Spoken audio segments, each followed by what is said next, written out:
3, 2, 1. Salut les amis, bienvenue sur Triana. Nous sommes ici dans l'océan Indien. On profite d'une petite accalmie avec 20 nœuds de vent pour vous accueillir sur le pont. Vous avez la chance d'avoir en direct Seb, dit le grand Seb, donc Sébastien Odigan.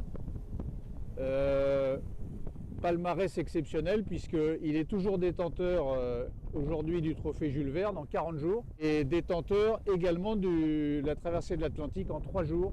Tu peux nous raconter un peu en quoi consiste le quotidien d'un navigateur et comment il faut réfléchir quand on fait une course autour du monde avec des très longues étapes et des systèmes météo qui ne sont pas les mêmes pour tout le monde. Déjà, il faut réfléchir au jeu de voile, avoir un jeu de voile suffisamment solide parce qu'on passe du temps en mer, on fait des étapes de 40 jours, et puis adapter la course au large, c'est-à-dire à des allures un peu de vent de travers et de portant.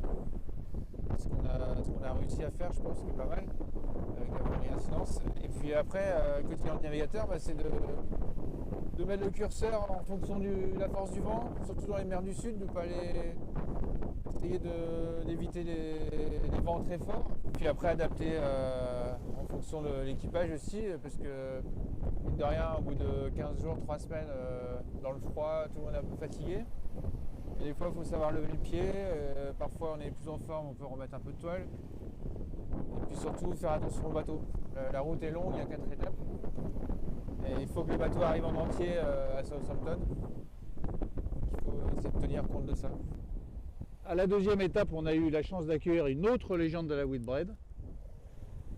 À ma droite, Gabi le Magnifique, Gabriel Guilly, qui, comme premier fait de gloire, avait construit lui-même un bateau avec des copains. Je crois qu'à l'époque, vous appeliez les Glandos. Et ils ont construit à l'âge de 20 ans donc ce fameux bateau Morbihan qui a participé à une des premières Whitbread.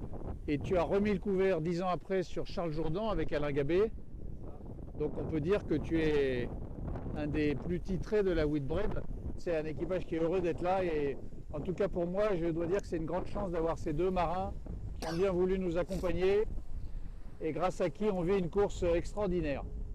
Salut les amis, à bientôt sur Triana, à la semaine prochaine.